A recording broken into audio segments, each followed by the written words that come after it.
seated.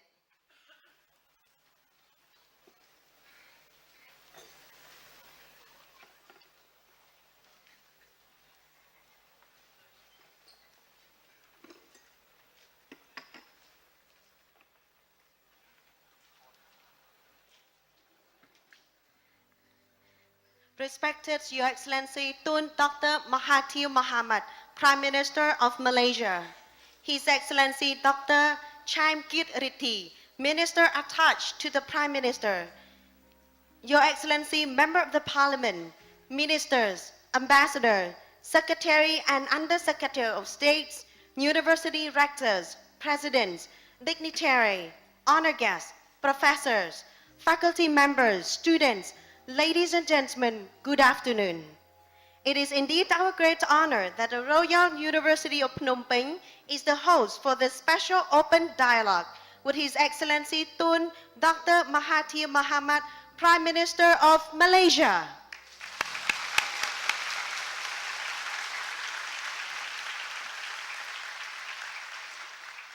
Without further ado, allow me to invite His Excellency Dr. Chaim Kit Rithi, Minister attached to the Prime Minister, to deliver his welcome speech. Your Excellency, please.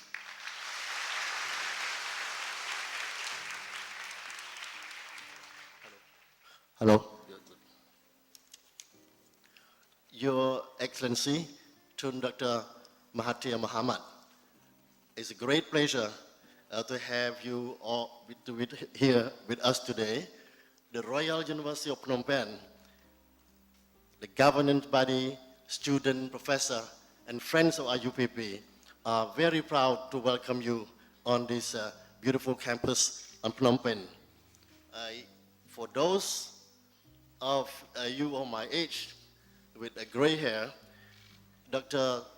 Tun Dr. Mahathir need no introduction. We know you, sir. You were a medical doctor. You came to politics later. You started your career as a great communicator at King Edward VII School in Singapore.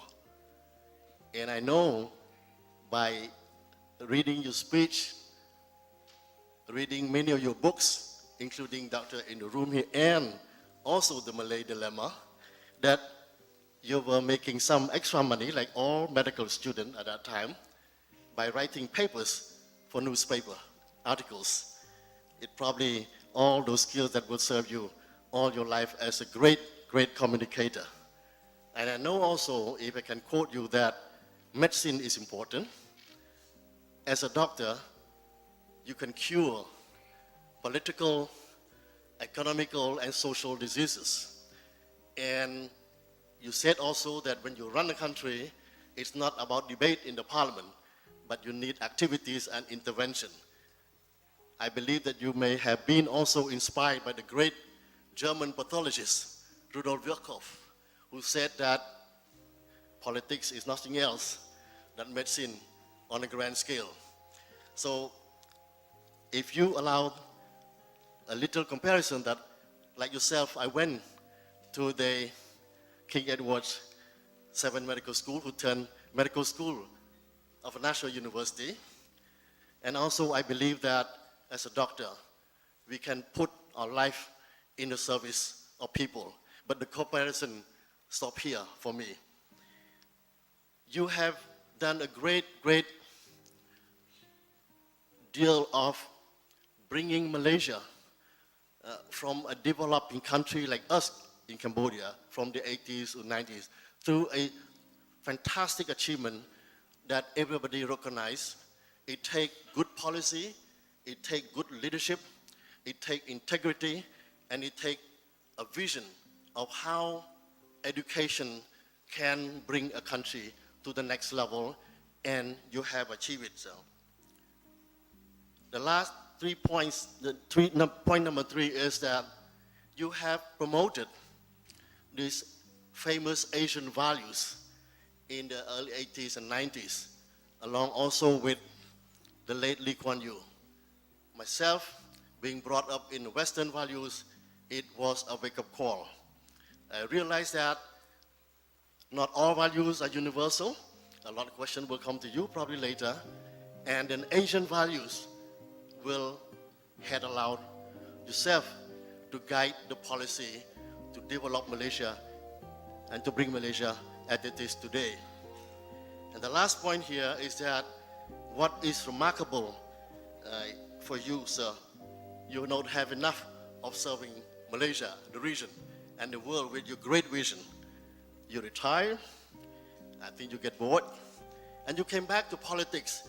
And during this your second life politics, you try and you thrive also, try to make change for the betterment for Malaysia, ASEAN, and all the world.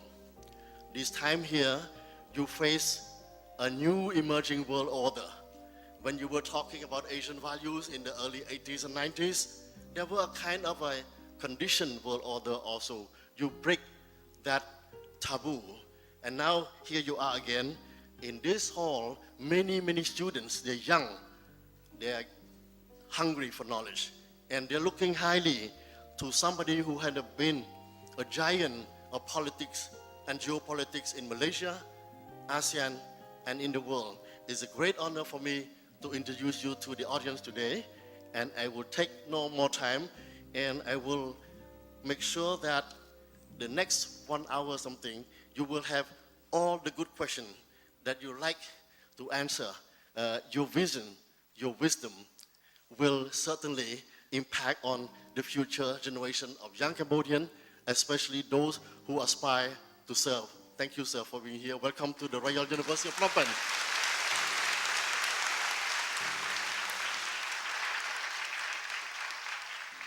Thank you, Your Excellency. May I now invite you to take your seats and take the lead in moderating the session. The floor is yours. Hello, good. Okay, so now with this introduction, I'd like to invite Tun Dr. Mohathir to make a few statements to put this session into context before we start taking questions from the floor. So the floor is yours, sir.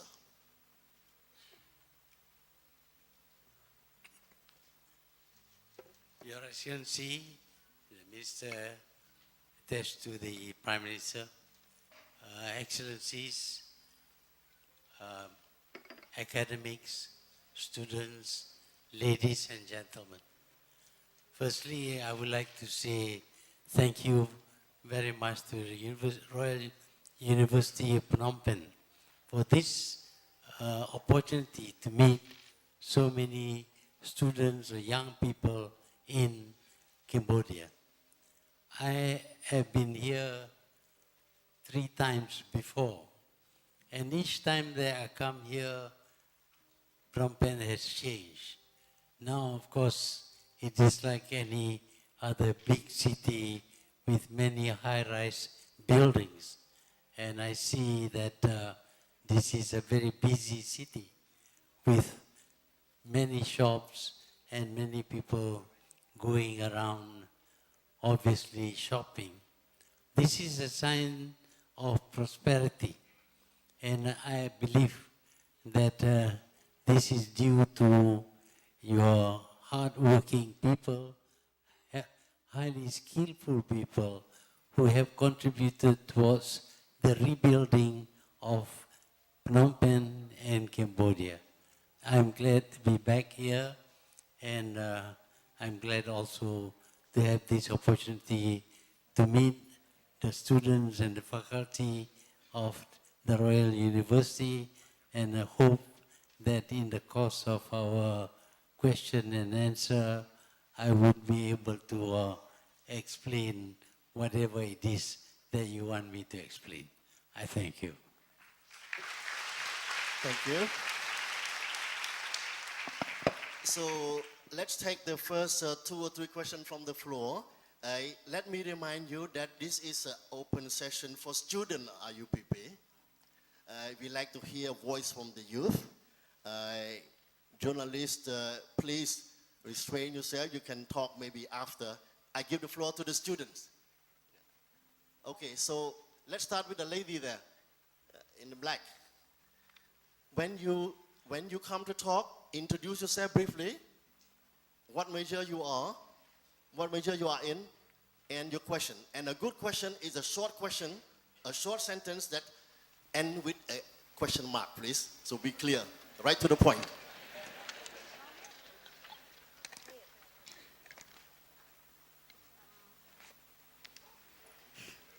Good afternoon, Your Excellency.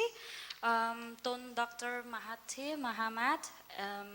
It's a very great honor to be interacting with you in person. And my name is Vichika, a second year student from the Department of International Studies, and I have a question for you. And my question is, from your point of view, how is ASEAN going to exercise its centrality role in regards to balancing itself between superpowers like the US as well as China? Thank you. Thank you. Let's get a second question.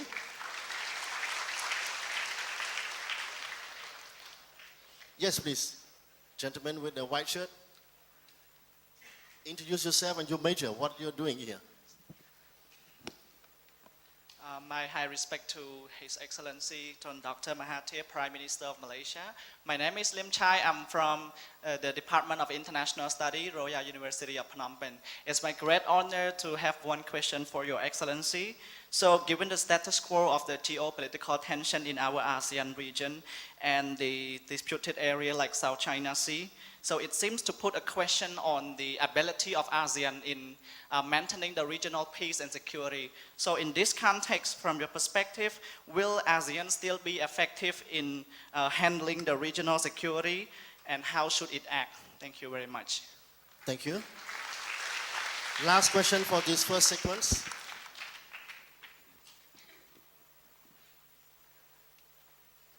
Okay, please. Yeah.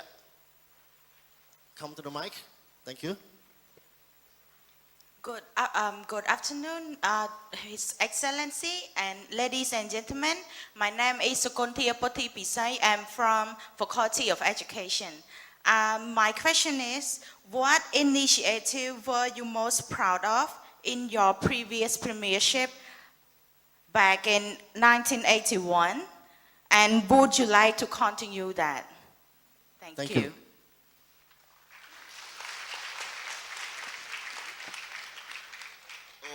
Can you repeat the question and be shorter, please? Right to the point. Come back, please. Sorry. Yeah, okay. So this is the last one, and then Tun Dr. Mahathir preferred to take one question at a time, but just go for this one. Yeah. I would like to know what initiative were you most proud of? Okay, thank you.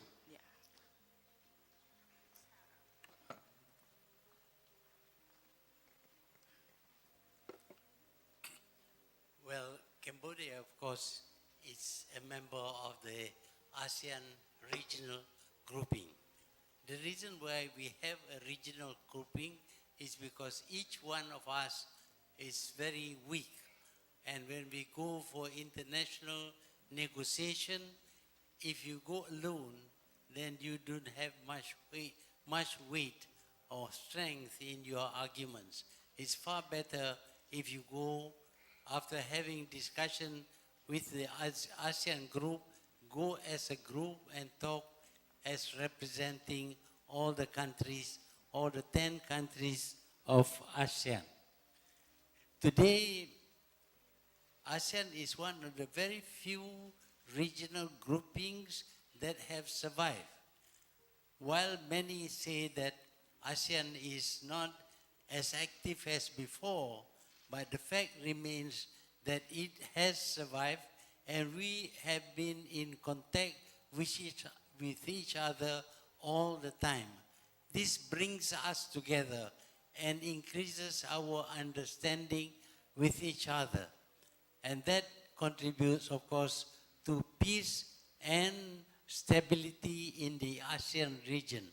If you look at many regions in the world, you will find that ASEAN is one of the few peaceful and stable regions in the world. And because we achieve this because we work together. So ASEAN is still very relevant, and I hope that it will continue to strengthen itself with greater cooperation between the member countries of ASEAN. Then, China claims that the South China Sea belongs to China. That is China's claim. But what is important is whether there is free navigation through the seas, through the Straits of Malacca and the South China Sea. Up to this time, China has not tried to stop any ships sailing through these two seas. And at the moment, although there may be some warships coming into this area, but it is not in the form of a fleet that is with some intention of attacking any country. So the South China Sea is today even more secure because it is a passage for ships going to and from China. China needs the free passage in the South China Sea as well as the Straits of Malacca. And China must guarantee that there is this free navigation through the seas because it benefits China. And when it benefits China, it also benefits the ASEAN countries. About how the initiative that I introduced when I became Prime Minister in 1981, well, there were many initiatives. Among them is, of course, the Look East policy, the decision to be friendly with all countries, the rejection of war as a means of settling disputes, the preference for negotiation, arbitration, or a court of law wherever there is conflict. These have contributed towards the peace and stability of the ASEAN countries. And because of peace and stability, most of the ASEAN countries have been able to grow much faster than other countries which gained independence at the time we gained our independence.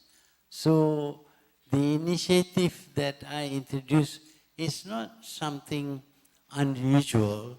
It is the wish of everyone, I think, to have the region peaceful and stable so that we can live a good life and enjoy growth and prosperity in our countries. Thank you.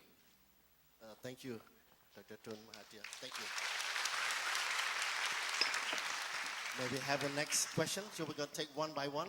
Yes, the gentleman with the blue shirt there. Good afternoon, Your Excellency, Dr. Mohammad Mohathir.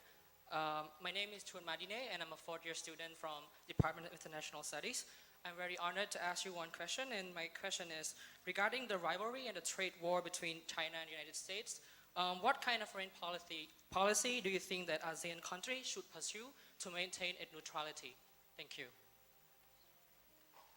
Thank you. Trade wars are not constructive. They don't contribute much towards the betterment or the growth of the economies of the countries concerned.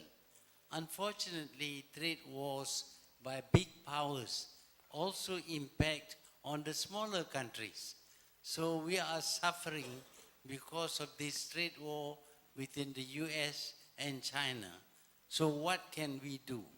Well, first thing, of course, is in managing economies, we need to have good access to the markets of the world. If we cannot have the access to other markets, ASEAN itself can provide a good market for the products of ASEAN countries. I think that ASEAN should come together to decide on industrialization so that we can produce our needs largely by ourselves. In the process, of course, we will acquire the technologies that are driving countries of the world to develop and to grow. I think that the trade war is a waste of time, a waste of money, and very unproductive. I hope that both China and the US should see sense and stop these, well, silly things and try and negotiate or have arbitration or settle things in a court of law. After all, these are the people, especially the US, has always been urging us to accept the rule of law. But these trade wars are not in accordance with the rule of law. So I hope that those who preach democracy and rule of law should abide by the same rules that they propose for other countries. Thank you. Thank you. Next question, please. Yes, please. I think one at a time. If you have one, you ask one question, please allow other people to have a chance to ask a question. Please. Yes. Good afternoon, His Excellency. My name is Manint. I just graduated from social work degree. And my question is, as we know, Cambodia is one of Asian countries that have the highest number of youth. And youth is the most powerful to help Cambodia development. So I would like to hear from you, what are some advice that you can give to Cambodia youth? Thank you. Thank you. Well, the most important thing for the youth of Cambodia, as for the youth of Malaysia and other countries, is to be aware of what is happening around them and to understand what is happening around them, because they will see a lot of wrong things being done.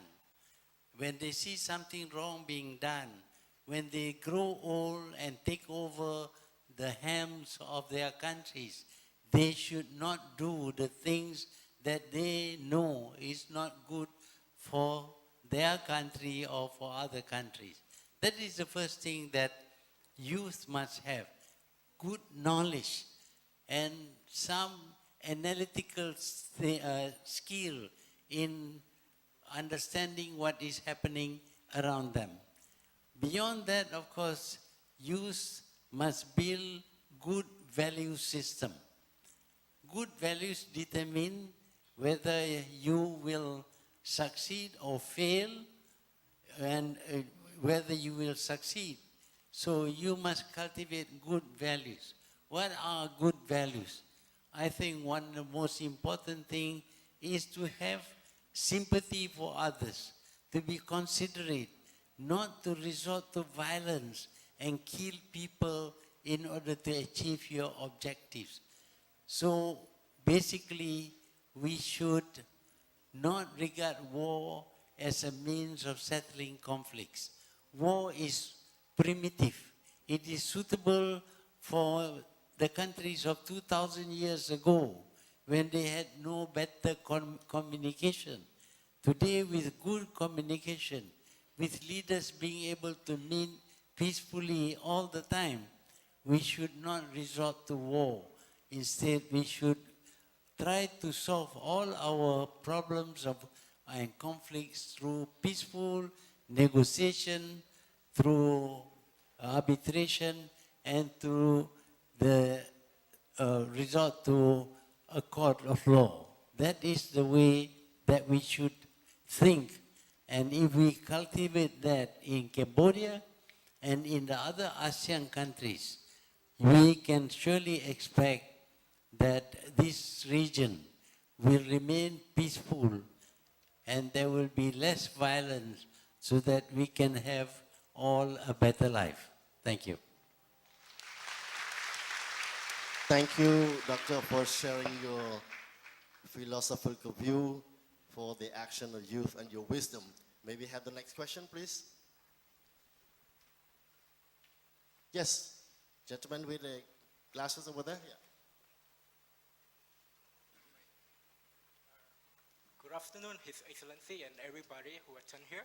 So my question for you is, one of the first things that you did when you came to power the second time was to cut a Belt and Road project. So everybody thought that the act was in fact to curb the influence of China in Malaysia. But my question is, was it true or not? Not sure. Not sure we get your question. Can you be clearer, shorter, and articulate? Yeah. One of the first acts when you came to power the second time was to cut one Belt and Road project in your country. And everybody thought that this act is to curb the influence of China in Malaysia. So the question is, was it true or not?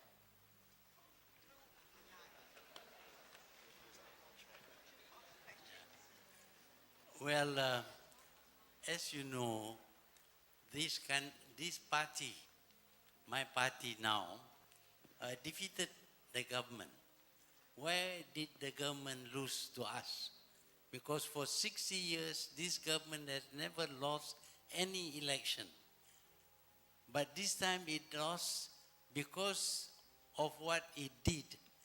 It puts the country into a very difficult position where it owes so much money that it would be bankrupted unless the finances are better managed.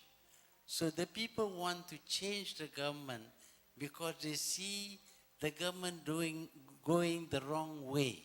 So when we took over, the first thing we have to do, of course, is to correct the wrong things that were done by the previous government.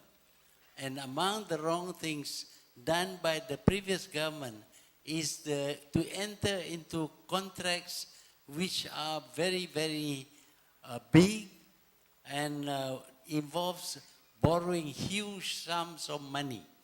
We could not afford to have this project because it costs too much. So when we took over, we would like to have cancel the project. But the contract is there. If you cancel the project, you will have to compensate the contractors for canceling the project. And the compensation is very expensive, running into billions of ringgit. So we negotiated with the contractors to reduce the cost. And fortunately for us, we were able to reduce the cost by 20 billion Malaysian ringgit. I don't know how much real or your currency is for 20 billion, but I understand that $1 is about 4,000. So you can imagine how much money we save.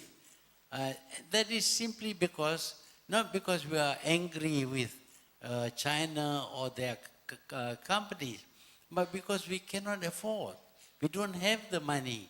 We can do the railway some other time when we have the money.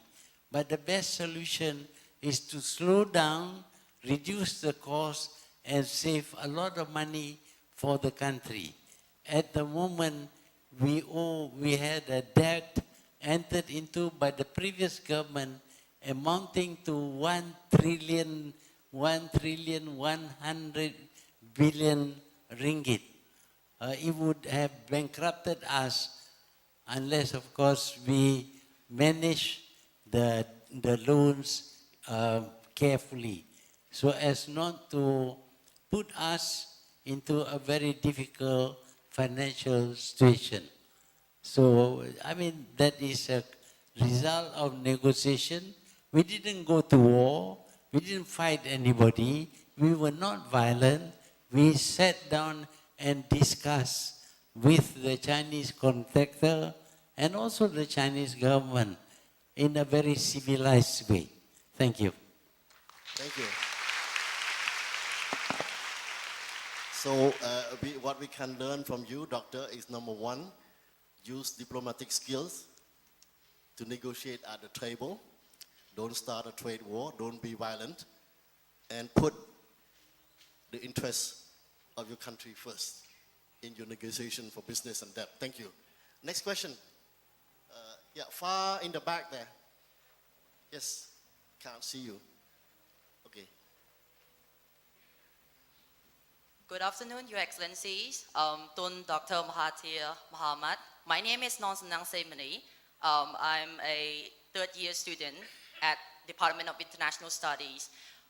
Mr. Prime Minister, my question is, why did Malaysia desire to conclude the RCEP agreement with just 13 countries instead of 16 countries? Thank you.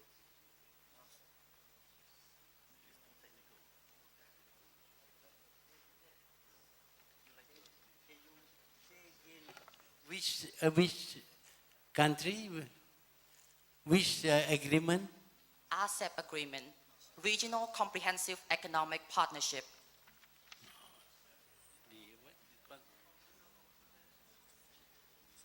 I will answer. Yeah.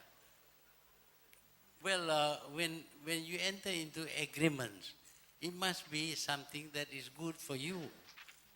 Otherwise, you don't enter into agreements. I suppose it's a very general answer, maybe not specific. In the case of the TPP, the Trans-Pacific Partnership, at one time it was proposed by America. There were 29 chapters in the agreement, and all of them were in favor of the big companies of America. And because of that, we refused to join. But this time around, America is not in. We have agreed to join, but there are certain provisions which we have to study very carefully so that we will not lose out because of our commitment under the agreement. Thank you. Thank you, Doctor. Next question, please. Yes. Yeah.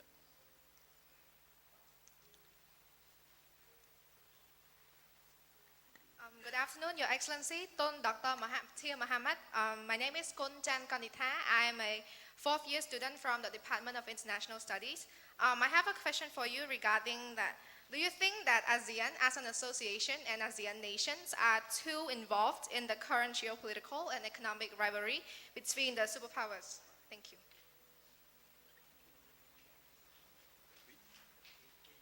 Yeah, can you repeat the last part and speak slowly? We're not racing, we're thinking. Again, my question is, Slowly, please. Do you think that ASEAN as an association and ASEAN nations are too involved in the current geopolitical and economic rivalry between the superpowers? Thank you.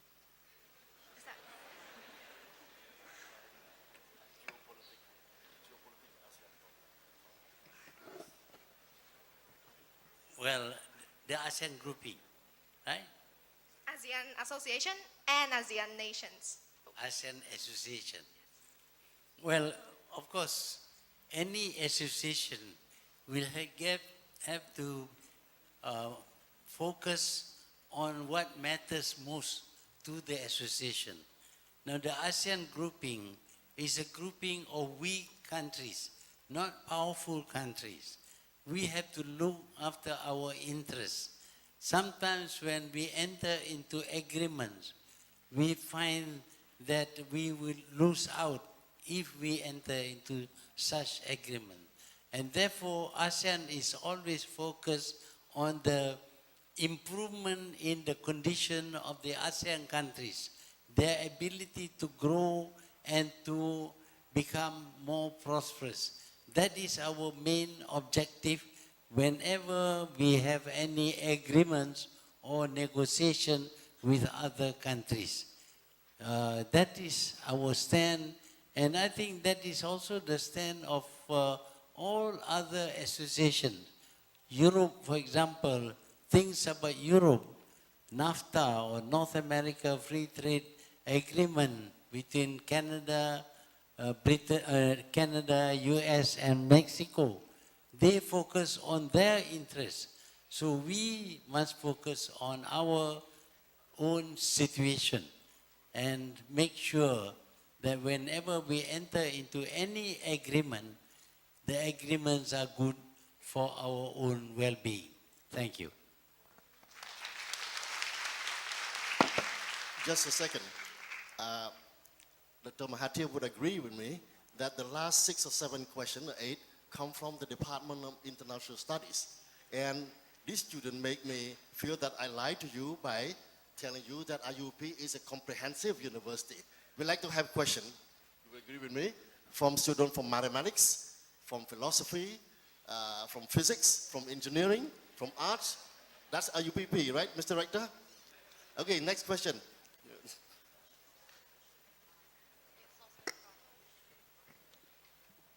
Good afternoon, His Excellency Mohamed Mohathir.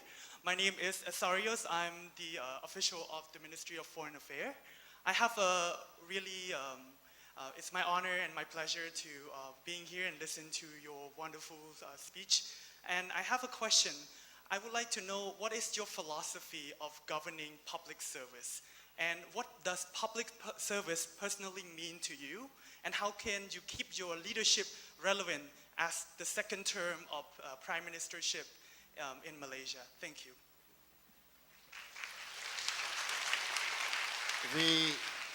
Dr. Mohathir here will take this question because you look young. You're not a student, but you look young, so it's okay, Doctor.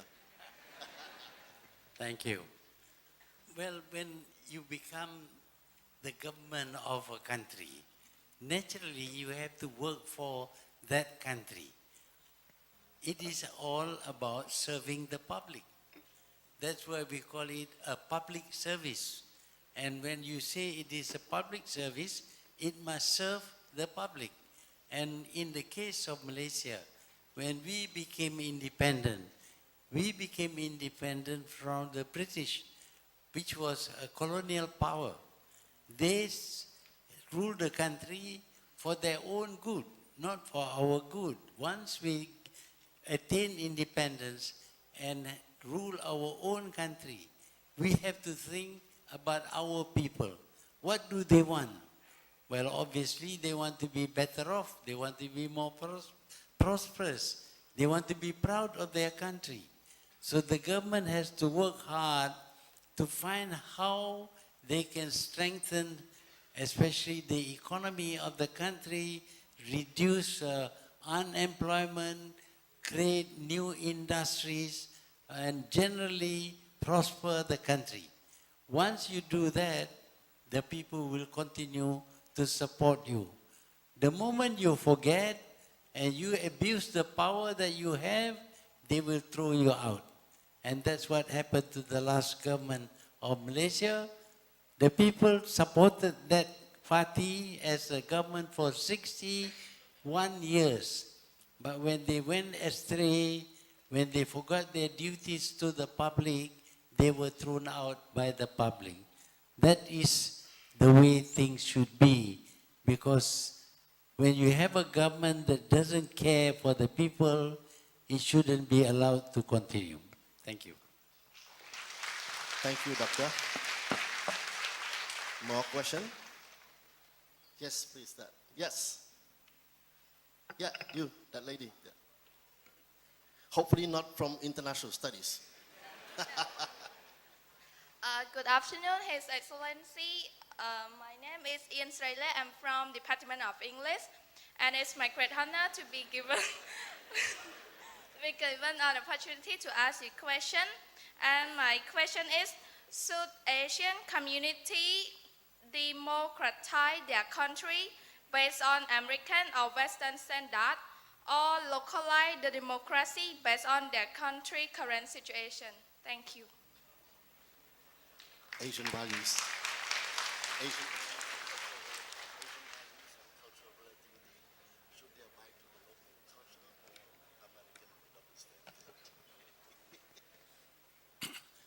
where the world is getting smaller. Countries which used to be far away from us are now very close to us. So we will be affected by what they do. But at the same time, they should be affected by what we do.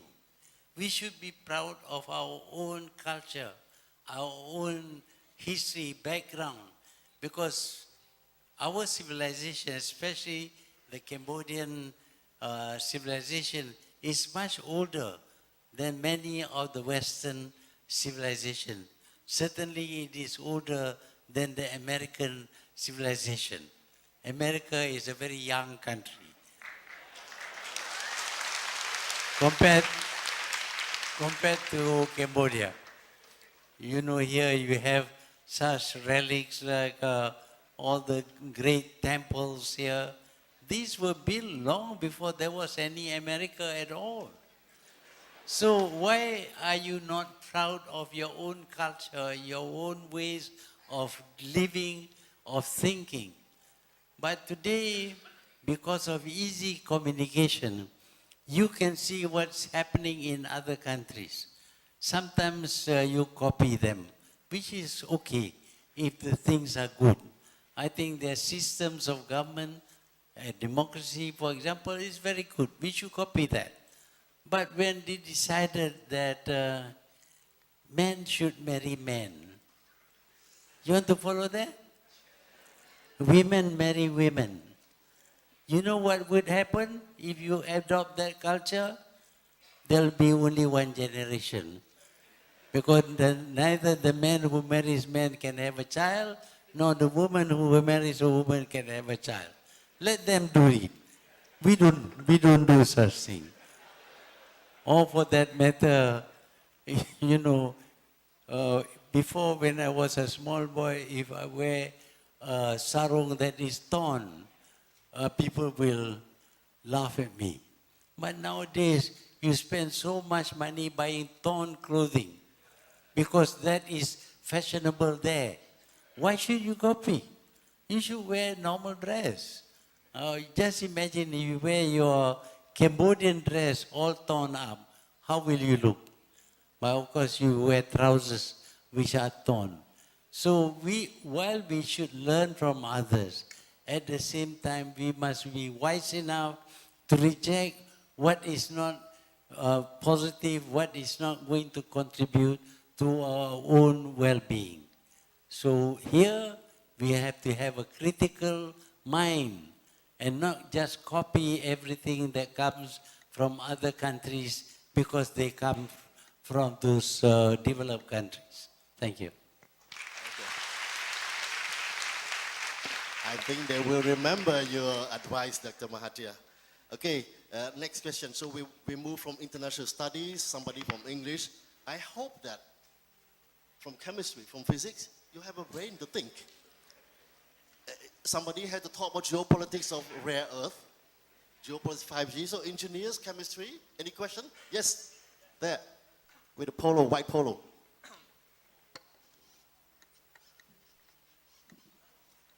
Hello. Thank you. First of all, good evening and good afternoon. His Excellency Tun Dr. Mohathir Mohamad, Prime Minister of Malaysia. And good afternoon, everybody here. I'm not good at English, yeah. My name is Boden. I'm the beginning year PhD student in Royal Academy of Cambodia, but not study yet. Yeah. My question, number one, what do you think of one belt, one road of China? Isn't it good or not? Number two, what do you think of the future of ASEAN in the context of the relations with the superpowers nowadays? Yes, thank you. Thank you. Wow.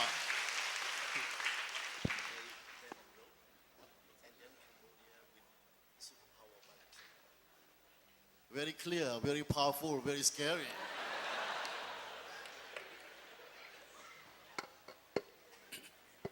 Well, about One Belt, One Road, or BIR now. It has been there all the time. Only it is not called by that name. You know the land route to Europe is something very old. It's the old Silk Road. Of course, all things must be improved over time. The same thing with the passage through the seas from east to west, from west to east. They pass through the Straits of Malacca and up the South China Sea to reach China, Japan, Korea, and many other places, including countries like Malaysia. So this thing has been there all the time, excepting now that China is very keen to ensure that this passage is not blocked in any way. Somebody might try to stop ships from sailing, examine them. This would be a very negative thing to do. But as far as I'm concerned, this is not new at all. It is given a new name. That is all. Instead of calling it the Silk Road, they call it One Belt, One Road. What's the difference? It's just a means of communication. And communication helps in bringing countries closer to each other and improving trade between them. Before, just imagine driving a camel train from China to Europe. It would take months and months and months. Now, if you build a nice high-speed rail, it will take only one day. So, communication would improve, and therefore trade would also follow. So these routes, if you keep them open, they will benefit all the countries along the way. Certainly, East and West would become closer together. But don't stop ships, examine them, ask for documents and things like that. That would be very negative. But as long as the seas are free for navigation, One Belt, One Road serves a good purpose. Well, for Cambodia, Cambodia is relatively a small country, and we cannot help being affected by the actions of the big powers, the big countries. They say that when elephants fight, it is the the grass which gets trampled. So we may be trampled, not only Cambodia, but Malaysia too. So we, in order to avoid being trampled down by the fighting elephants, we should come together so that we can strengthen ourselves. We cannot do much about them, but we can tell them the truth. There will be occasions when we can make our voices heard in international fora and tell them that their fighting each other is not doing them any good, is not doing the world any good. And certainly for small countries like Cambodia, it's not beneficial at all. That's about all that we can do. We cannot fight them. Thank you. Thank you, Doctor.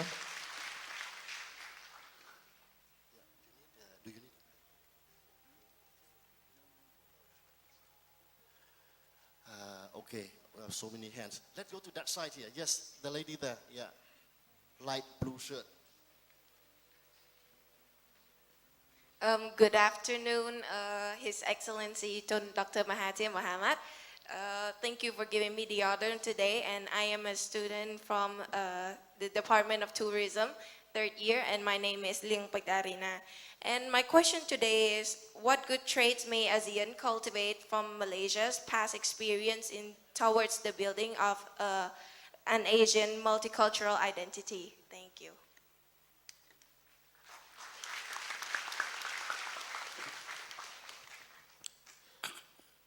Well, you talk about multiculturalism. Well, in Malaysia, of course, we understand this very well. It contributes much towards our own development and prosperity. We see that certain countries are single ethnic, and when they are single ethnic, they find difficulty in growing because they don't have inputs from other sources. The United States, for example, has grown to become the most powerful nation in the world because it opens itself to migration.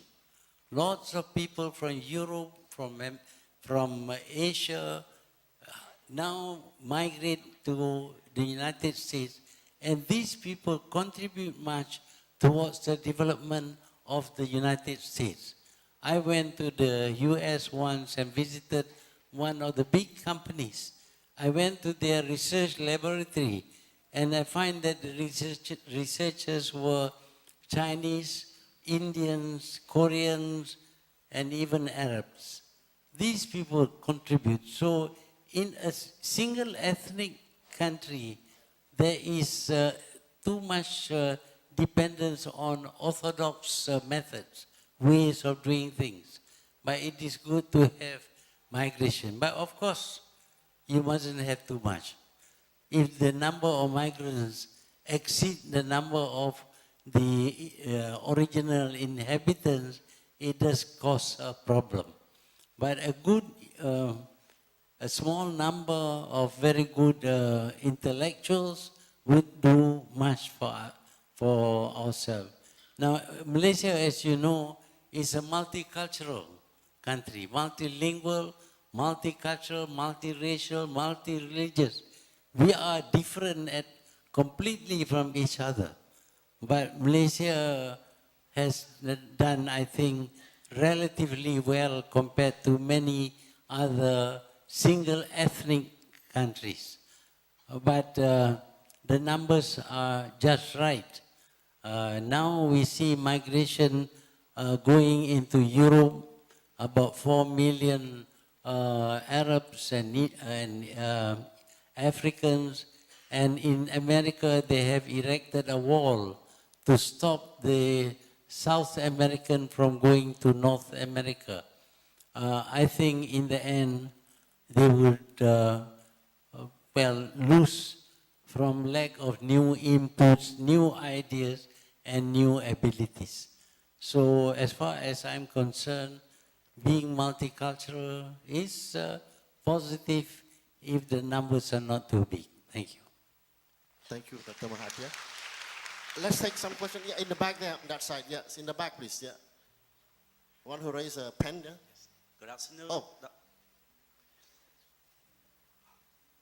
Give it to the, okay. You're vulnerable. There's a Buddhist monk who wished to take a floor. Good afternoon, His Excellency.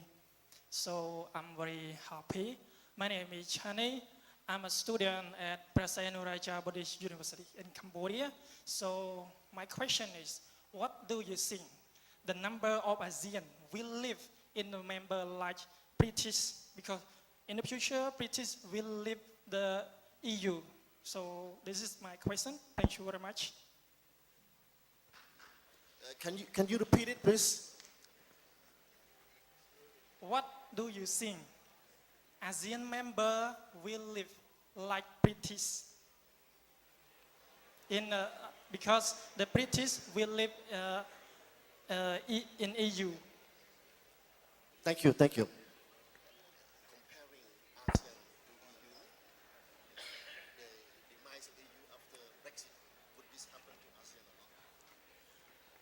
Well, what happens to EU can also happen to ASEAN. But ASEAN is not as tight a grouping as the European Union. The European Union went too fast. They wanted a single currency, they wanted single laws, they have their own parliament. All these things negate the existence of their members. Because each member has his own identity. They're trying to force a European identity that is common to all. And we find people are able to travel to each other's country, but what happens, of course, is that the poor people move to the rich countries to work there. And as a result, of course, the people in the rich countries find too many people from the poor members of the European Union in their countries, and they don't like that. And so they decide they should exit the European Union. But ASEAN is different. We are merely an association, not a union.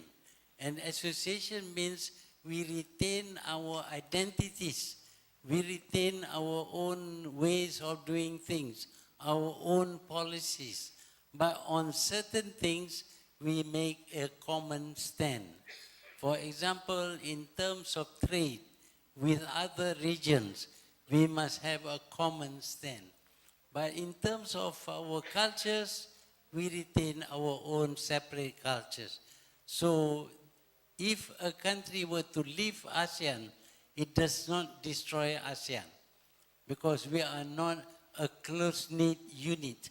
We are a very loose association of countries that believe in certain ideas like peace and prosperity for all. So I don't think it will happen in the ASEAN grouping. Thank you. Thank you, Dr. Mohathir. It's quite reassuring to hear your vision about the future. Let's move to this side. Yes, please. That gentleman there. Yeah. Black shirt. Yeah. A very good afternoon, His Excellency, and a good afternoon to everyone. My name is H.E Tun from the Faculty of Education. Since we have mentioned a lot, and thank you for the response regarding the relation and multicultural things that happened earlier, my question is to follow up on most of the things that happened today. What is the key indicator that we have achieved unified ASEAN?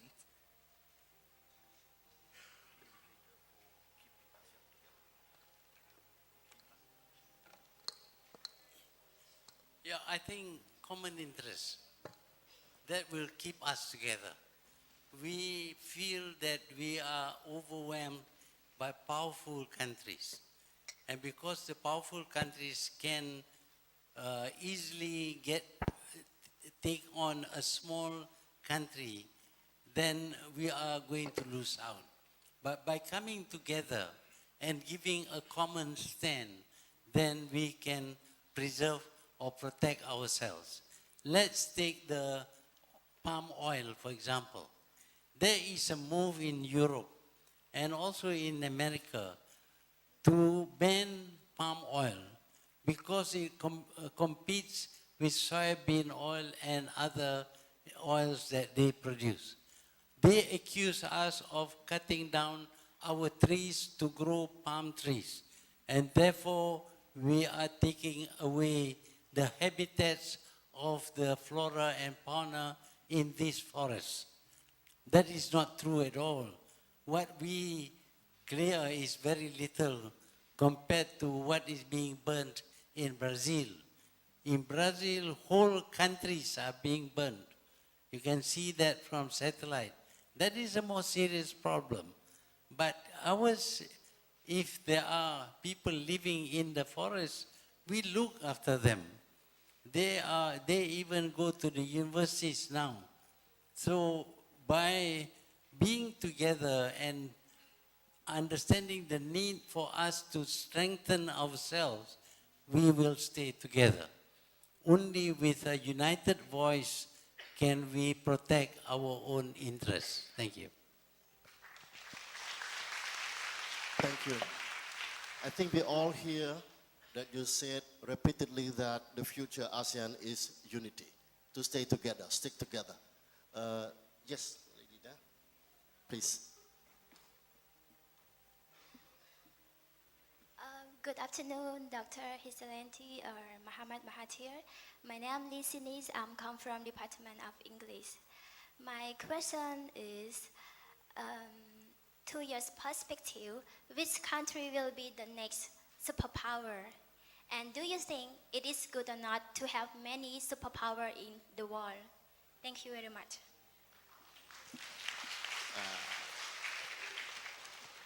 They look at you as a crystal ball reader, sir.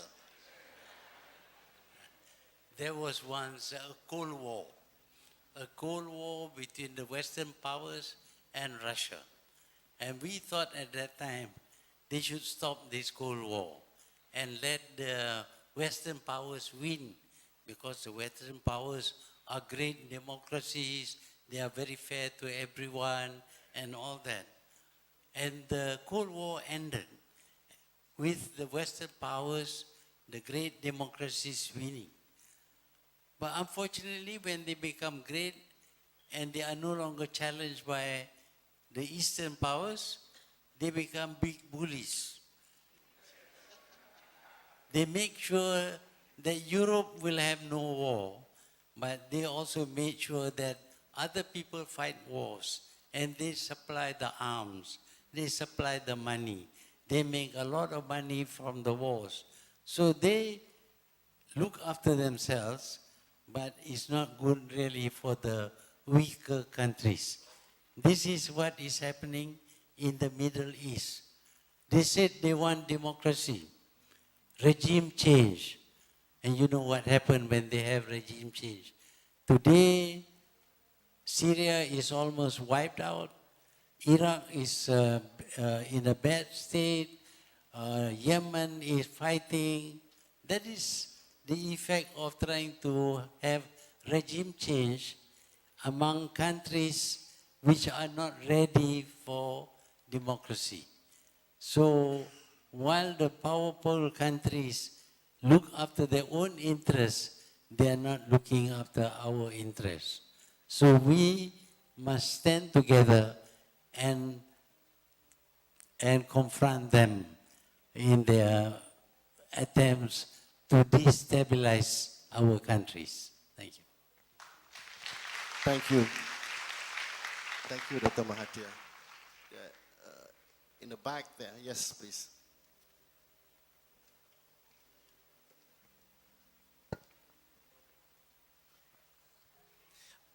Good afternoon, Mr. Prime Minister, Dr. Mohammad Mahathir. My name is Minchan Vishna, a second year student of Department of International Studies. It is an honor to be here, and I have a question regarding to the ASEAN, US, and China. As one of the ASEAN leaders, what do you think about the upcoming ASEAN-US maritime military exercise? And is it a threat to the to China over the South China Sea disputes or not? Thank you. Can you repeat it, please? If you study international studies, you better be clear with your attention to your statement. Slowly. As one of the ASEAN leaders, what do you think about the upcoming ASEAN-US military exercise? And is it a threat to China over the South China Sea disputes or not? Thank you. Thank you. Well, in the first place, this game of having some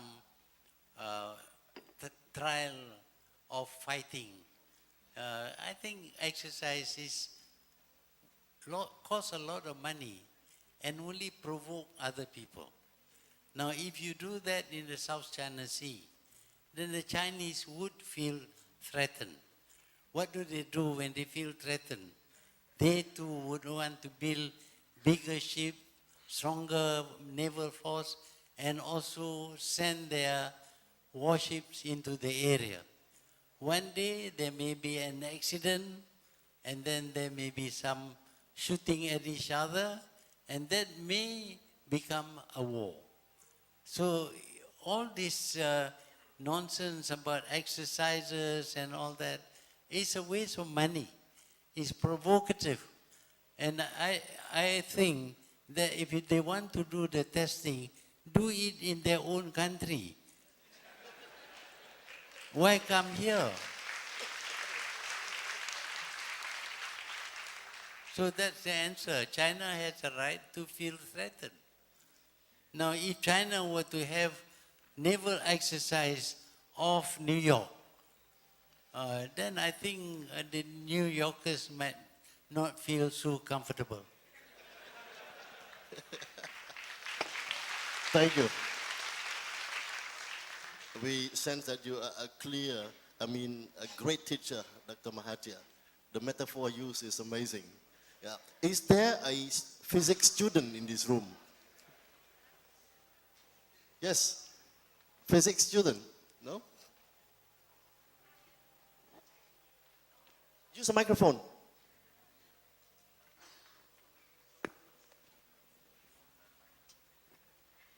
Yes, I am a computer science student. We're getting better. Yes. Good afternoon, Mr. Dr. Mahathir Mohamad, Prime Minister of Malaysia. I'm really happy to talk with you. Yeah.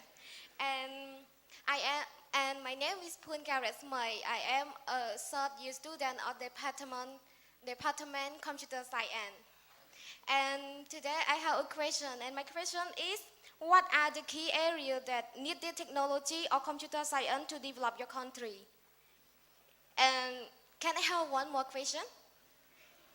Yes, because you're the first one asking questions about science and technology. Would you agree to that?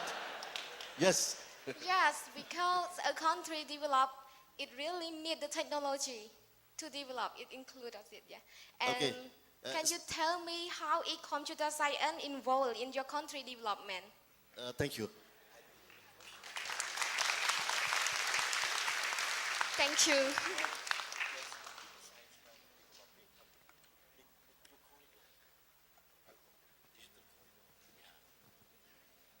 Well, we know nowadays there are computers.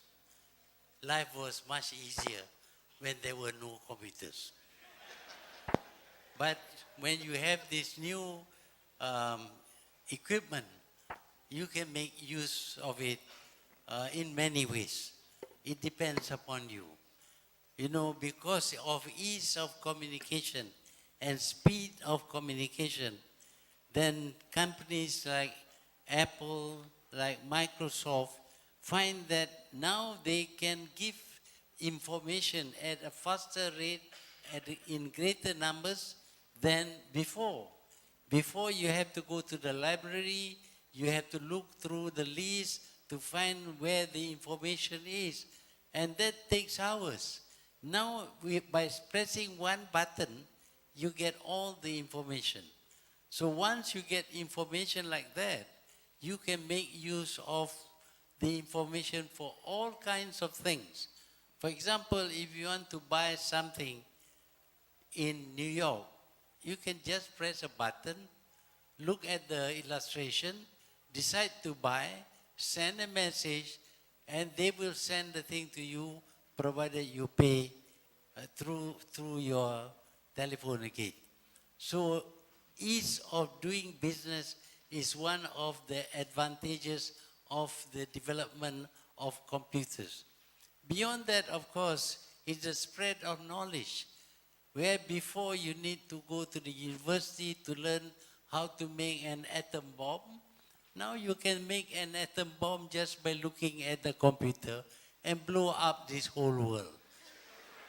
So it depends upon you, really. All instruments are good, but in the hands of bad people, they become bad.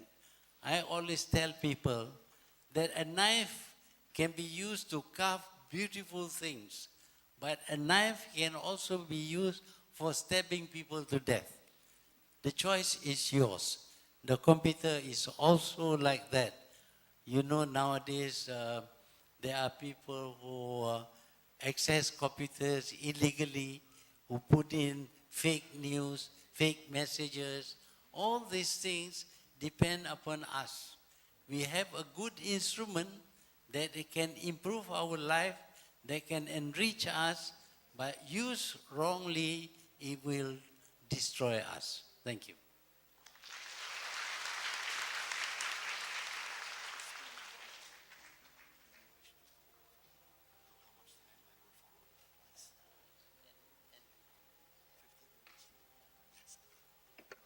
I think Dr.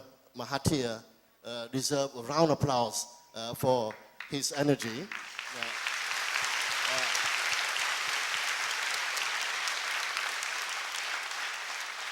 It's been 1 hour now, and despite that, Dr. allowed me and to moderate for 15 more minutes. Okay? Thank you, sir. Thank you so much. Okay, wow. I think 15 minutes not enough. How about 3 more hours? Okay. One in the back there, far in the back row. Yes. Yeah, please. Yeah.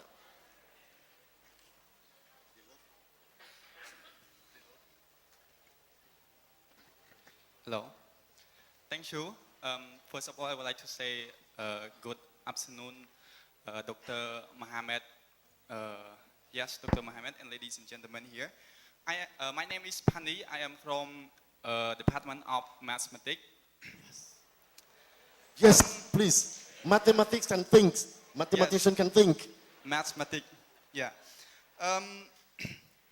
I always think about three main issues in Cambodia, like politics, stability, education, and economic. But now let me show you 2 main issues in Cambodia: education and politics. Many youth, I believe that a country can be developed because of youth that involved. But in Cambodia, there are many youth that I can say they give up from school and they involved with drug, heroin or alcohol. So that I can say it's a bad situation for Cambodian youth. And one more thing is they don't brave enough to spread out their ideas to public through politics issue. I would like to know your recommend that what should we deal with all that issue that you can recommend to Cambodian youth and Cambodian government. Thank you.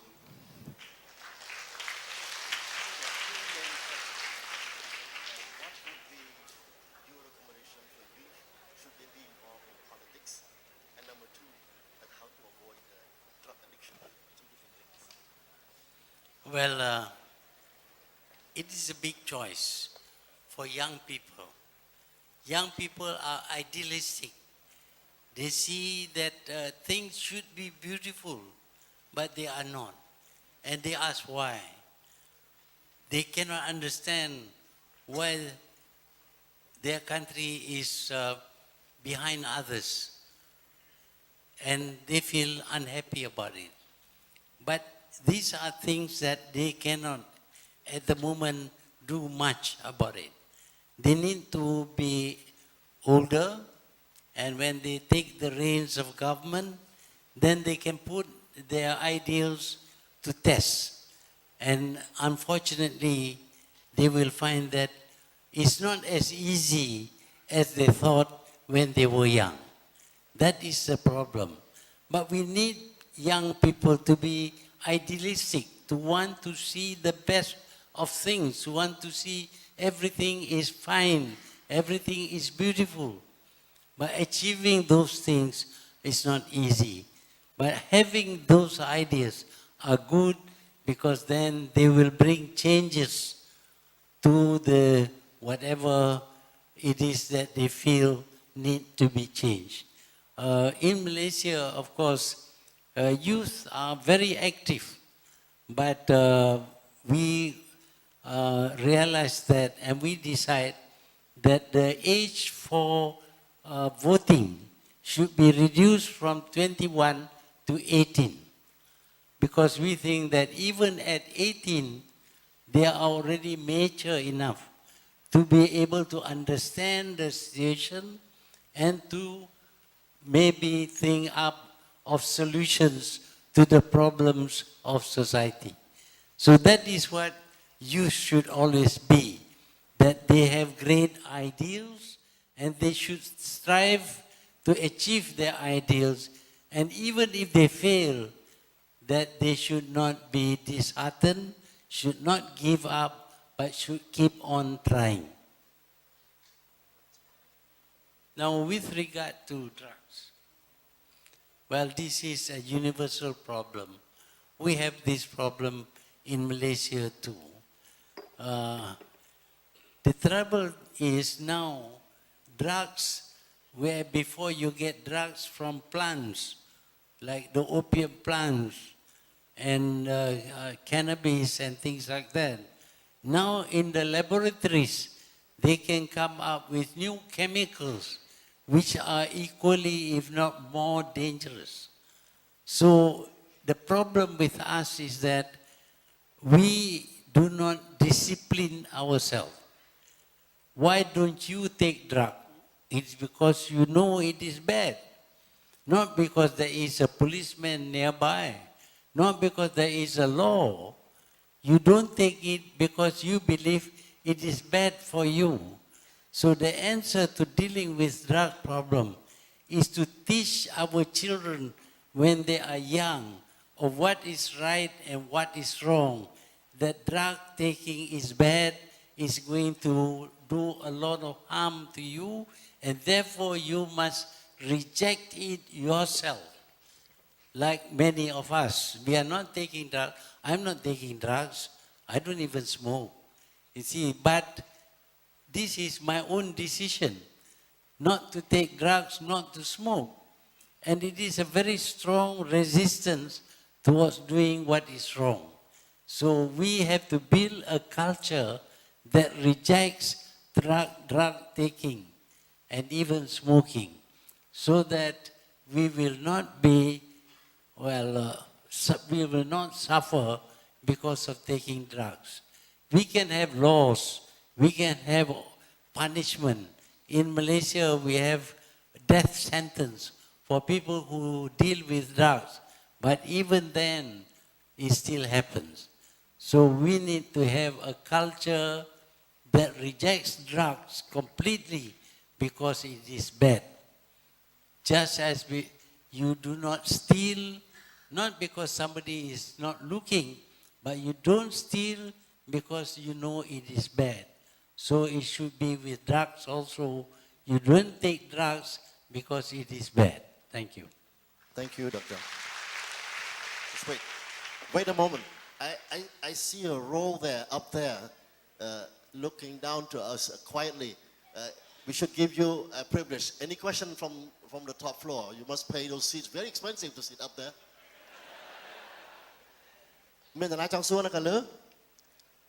No?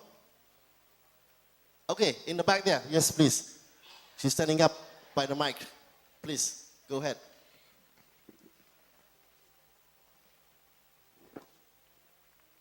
Assalamualaikum and good afternoon.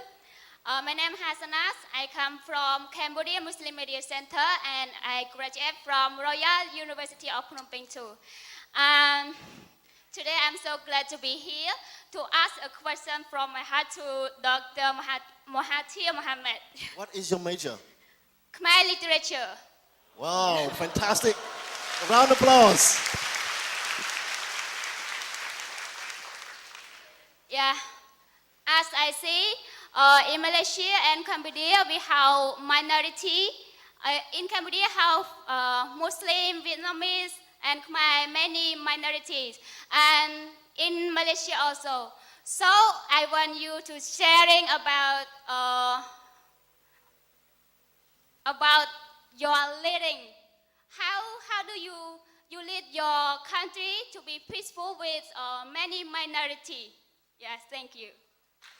Thank you.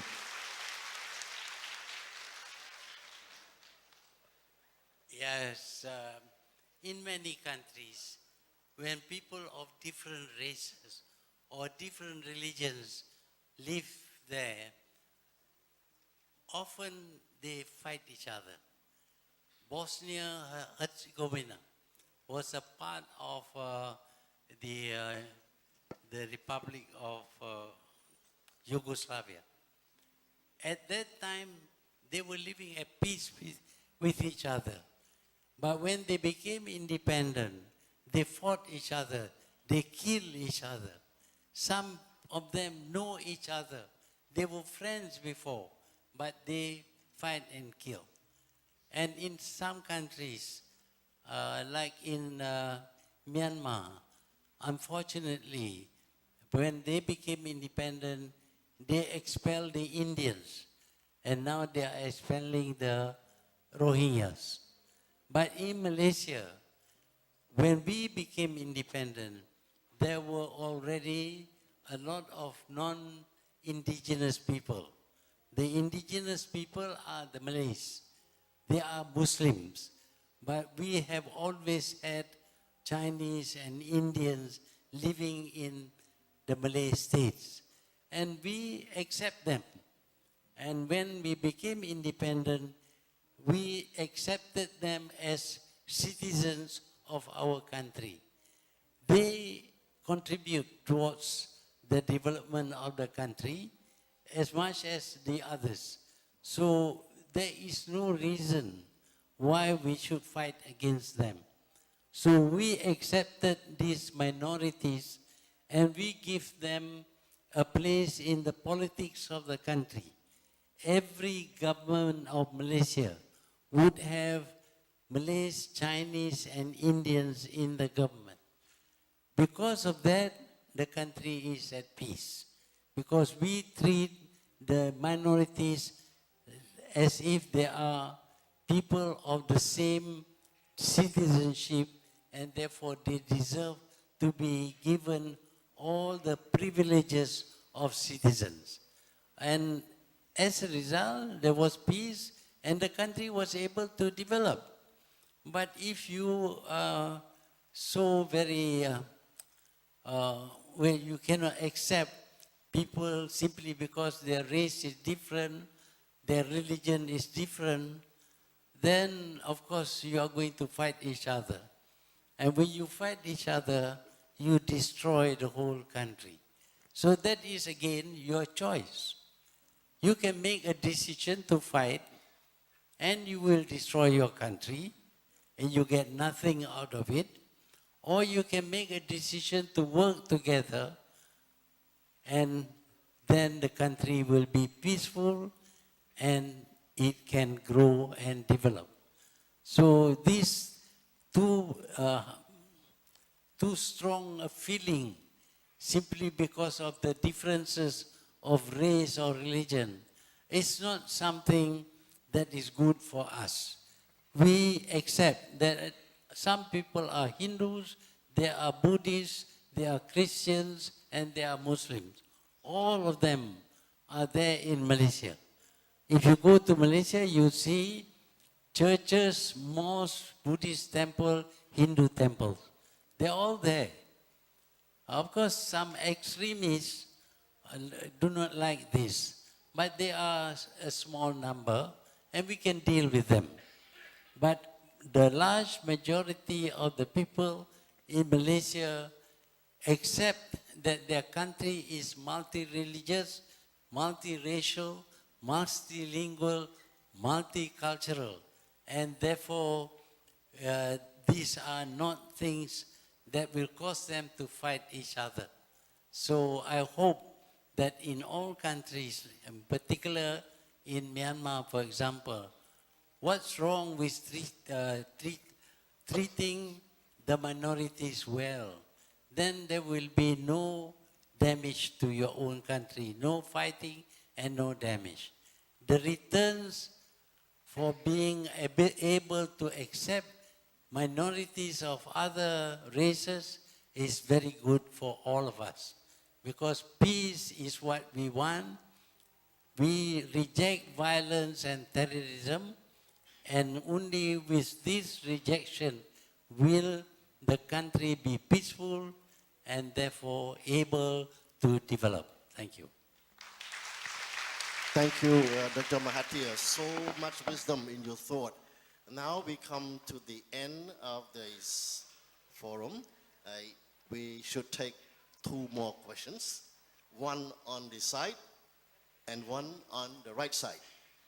There's so many hands, I don't know what to do, Dr. Mohathir. Would you like to pick them yourself? Okay. Yes. Yeah.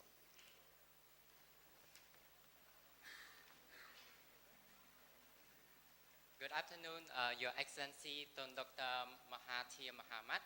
My name is T. Supanyarot. I'm currently a junior at Institute of Foreign Languages and American University of Phnom Penh. So it is my great honor to have one quick question. So my question is, what can we expect to see from your 3-day official visit to the Kingdom of Cambodia? Thank you. Wow, okay, fantastic. What a question. Well, I came here because it is the custom of newly elected leaders of ASEAN countries to visit all the other ASEAN countries. So after I was elected as Prime Minister, I have visited Indonesia, Brunei, Philippines, Thailand, Vietnam, what else? But this is the first time I get to visit Cambodia. And I like to visit Cambodia because I know Cambodia very well. I have visited this country 3 times before, and in many ways, our relationship was very good. I had encouraged Malaysian business people to come to Cambodia to help to invest in the country, create jobs, develop the country. And this they have done. But I have also warned them that when you go to a country, you must respect the customs of the country, the laws of the country. I hope they have done that until now. But relationship with neighbors is very good. And Cambodia is a good neighbor. We believe in a slogan called prosper thy neighbor. Help to make your neighbor prosperous in many ways. Why? Because when a neighbor is prosperous, there will be less trouble. They will not, their poor people would not run away from that country to our country. And when a neighbor is prosperous, we can trade and make money for both sides, both the new country and Malaysia will gain from good relations. So that is why I'm here in Cambodia. I should have come earlier, but I had to visit many other countries and lots of work at home. But now I have this opportunity. I have come to Cambodia to strengthen the relationship with Cambodia. Thank you. Thank you, Dr. Mahathir. I think I can say that on behalf of the royal government of Cambodia and on behalf of the people of Cambodia, we are so grateful that you take so much passion and energy to come here and to promote Cambodia. Is a great place for investment for businessmen in Malaysia. And I may have a special request because I'm a scientist. Please send more scientists to do some research with us. Science and technology is yet to be established, and we know that without your vision in science technology in the last 30 years, Malaysia would not have been where you are now. So, okay, last question on this side. Dr. Mahathir, it's your choice, please.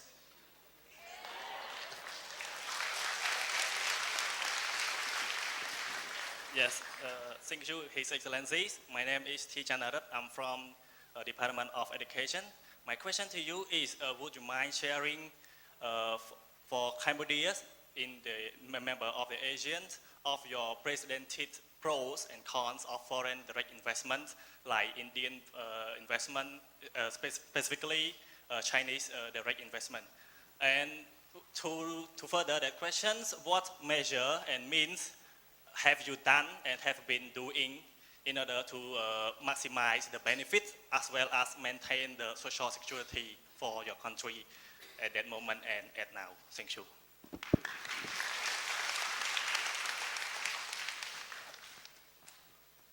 Well, you know, Malaysia was before a very poor country when we became independent. Per capita income was very, very low. A lot of people had no jobs. And so we decided to open up new plantations for pioneers, for people to work in plantations so that they can make a living for themselves. But plantation requires land, and we don't have enough land.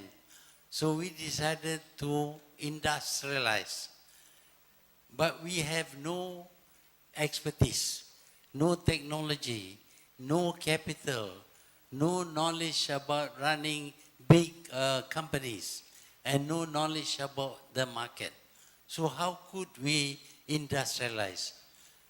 Realizing that, we decided to invite foreigners to come to our country and invest in productive capacities. Our aim was to create jobs for our people, mainly jobs for our people, because our people need jobs. So the government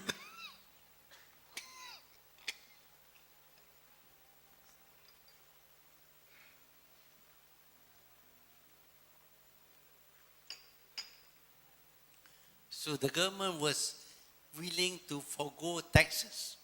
We don't collect taxes from FDIs, foreign direct investment, so as to be attractive.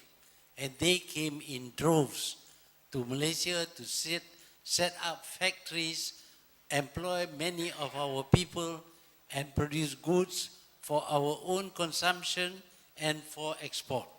And we became rich because of that. But the interest of Malaysia is safeguarded. We want the workers to be Malaysians because we want to create jobs for our people. And they did that. We want them to bring in the money. Inflow of money is always good for a country. We want new expertise in doing business and in technologies. These foreign direct investors bring in all this. As a result of foreign direct investment, eventually our people learned how to manufacture goods, how to run big factories, how to export to world markets, etc. And because they learned these things, now we are not too dependent upon foreign direct investment. We can expect our own people to set up factories, produce goods, market the goods domestically, and also export and enrich the country. So our interest is looked after by foreign direct investment. However, we cannot afford to have one country dominate all the FDIs. So we are careful to source FDIs from very many companies. Today, the Chinese are very rich. They have the technology. They would like to come to Malaysia. We welcome that. But to a certain extent, we have to exercise some control so that they do not dominate our economy. So we look after our interests, but we also look after the interests of the foreign investors so that they will always want to come to Malaysia and help to grow our economy and enrich our country. So foreign direct investment is not bad, but because like all things, we have to control the growth of foreign direct investment. Thank you. Thank you. So, thank you to Dr. Mohathir. We come at the closing part of this open dialogue. Would you allow one last question from your humble moderator?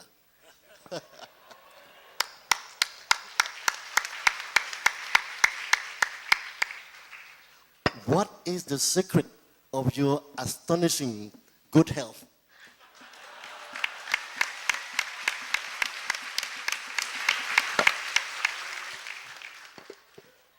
Well, it is not a secret. It's something very simple. If you escape certain fatal diseases, then you should live a long life. But to live a long life, you do have to be a little bit careful about what you eat and all that. Because today, sometimes there's so much food around that when the food tastes good, you like to eat too much. When you eat too much, your stomach grows bigger. When your stomach grows bigger, you have to eat more in order to assuage your hunger. And the stomach grows even bigger. And when you take too much food, you get fat. And when you get fat, the heart has to work harder to pump the blood. The liver has to work harder. And the other organs also have to work harder. Where they could last for 100 years, because they overwork, they last only 50 years. So it's very simple. Please don't get fat. Thank you.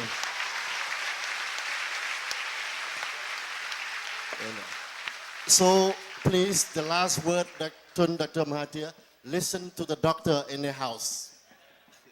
So with this, Dr. Mahathir, it's a great honor for me to moderate. I think it's a great privilege for all of us in this room. We have senior policymaker, the diplomatic corps, student, faculty members. I think that the last 1 hour and a half, almost 2 hours, has been a great learning journey for us, learning from your great life. May we wish you more good time to be able to serve Malaysia and the region and for the betterment of humankind. Thank you.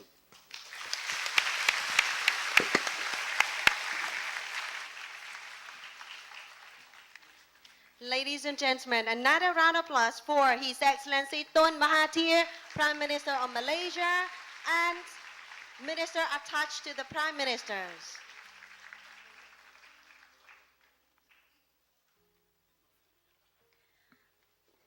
I thought it was over. The Royal University of Phnom Penh, through its Academic Council, represented by its Rector, His Excellency Dr. Chetchili, is privileged to confer an honorary fellowship to His Excellency Dr. Tun Mohathir Mohamad. It is my honor to deliver this laudatory speech, after which Dr.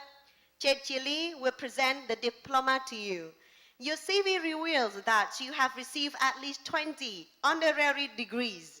This large number confirms that many universities across the globe recognize your outstanding achievement over decades of dedication to the betterment of the world. Through your tireless work and commitment, you have succeeded in designing and implementing impactful policy in economic and industrial development that had led to the remarkable modernizations of Malaysia. Your most stunning success is your political comeback after years of retirement. Here again, you are on the board to deliver a shining prosperity of Malaysia. Your exemplary career to cure political, social, and economical diseases of Malaysia represent a deep and inspiring model for all of us to follow. Ladies and gentlemen, may I now to call upon His Excellency Dr. Chetchili, University Rector, to please proceed the stage to present an honorary fellowship to His Excellency Tun Dr. Mahathir Mohamad, Prime Minister of Malaysia.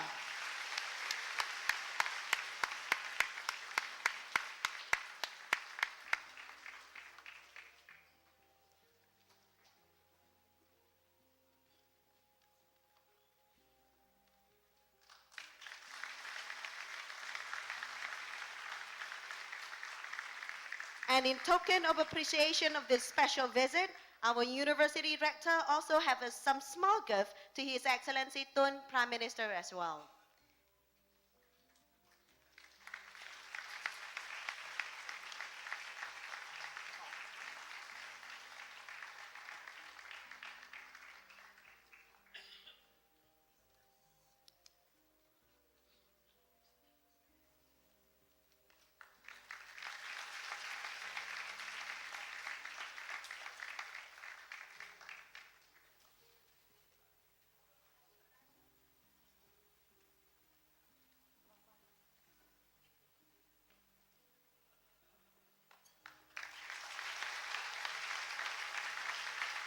This is a special boost from Dr. Tun Mohathir Mohamad, Doctor in the House. Thank you. Ladies and gentlemen, this comes to a conclude of our special dialogue with His Excellency Dr. Mahathir Mohamad, Prime Minister of Malaysia. I thank you very much for sharing us your time and especially your tremendous leaderships. May I wish you a healthy and please have a pleasant stay in the Kingdom of Cambodia, Kingdom of Wonders. Ladies and gentlemen, the departure of His Excellency Tun Dr. Mahathir Mohamad, Prime Minister of Malaysia.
you.